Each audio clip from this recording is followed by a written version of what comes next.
So there are some problems with the law. I think most of the rights that we got as the LGBTQ community in Israel were given to us by the courts and not by the legislators, which is kind of sad to think, but it's starting to happen. Um, you can see the change in the support for the LGBTQ community, even in the Knesset. If you heard, it's like the Israeli parliament.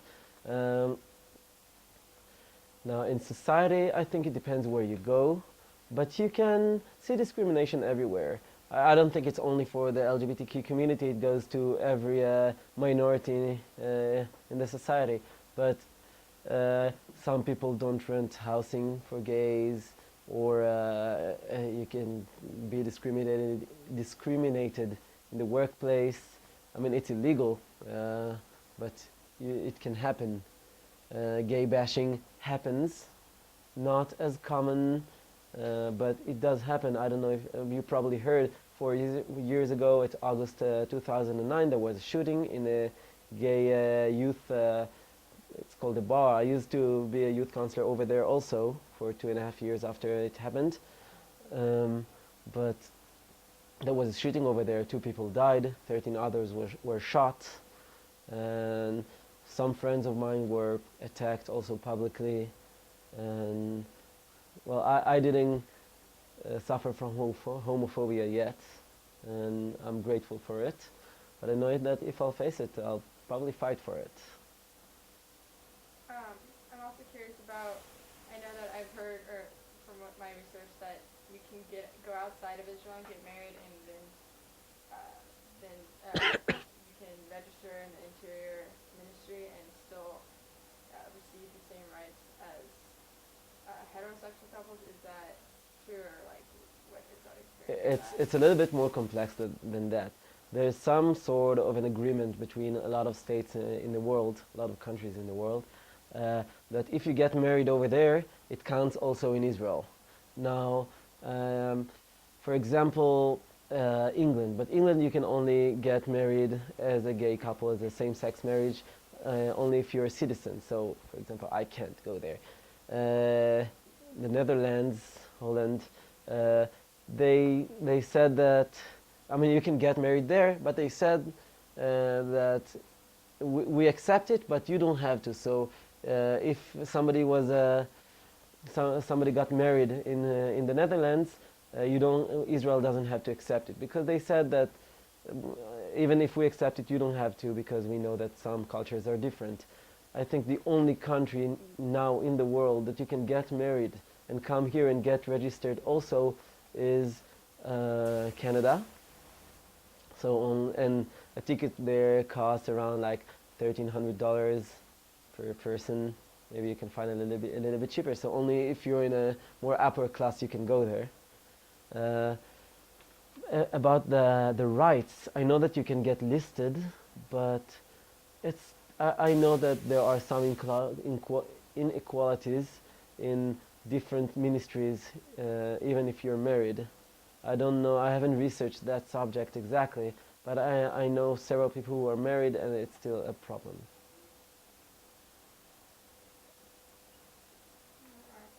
Okay, sorry.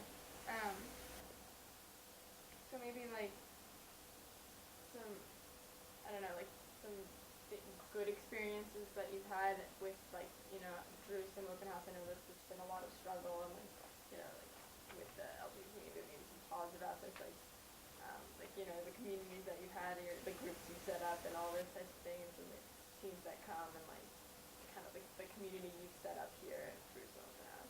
Yes, I remember one not long ago. It's kind of small, but it was very meaningful for me.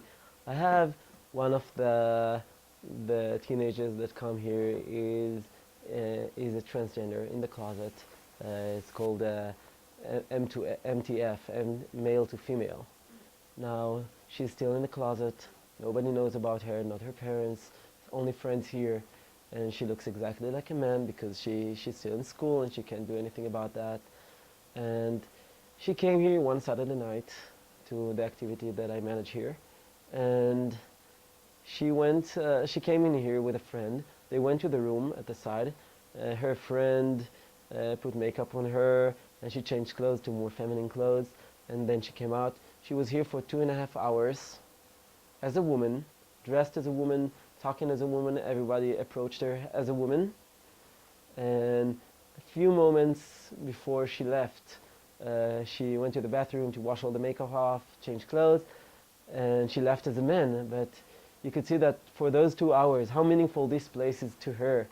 If she can come and be a woman in looks and spirit for 2 hours. And this was very empowering for me.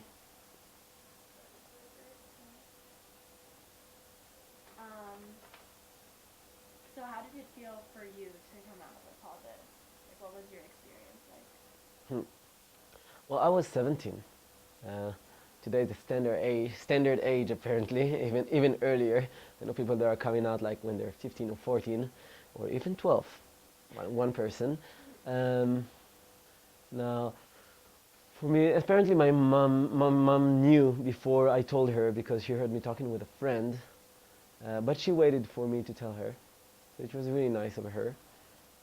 First of all, I came to my sister, which she also knew, but she figured it out, and she was very good. She was very fun with it. She was very supportive, and then when I came out to my mother, it was always a hard subject for her at first, so she would always get serious when I talked about it.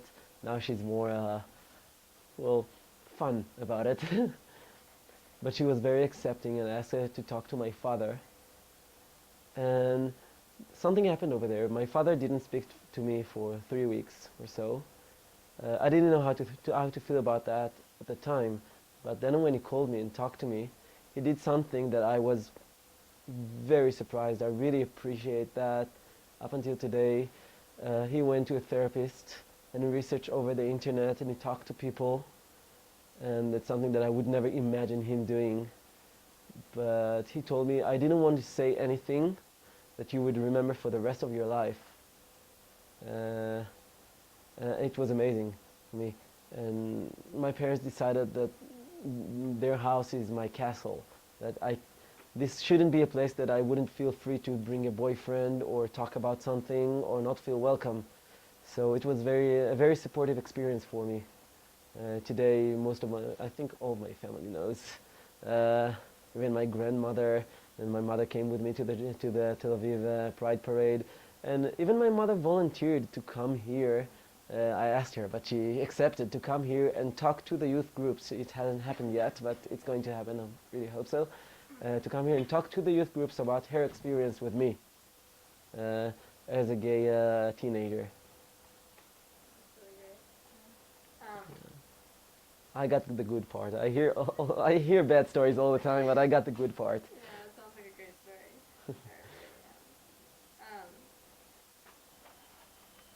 Sorry, we're just seeing what we made sure we didn't miss anything. So, I guess we're gonna. Do you have any more? Yeah. It's a big paper. I think you have more questions. We're gonna go on to the next subject.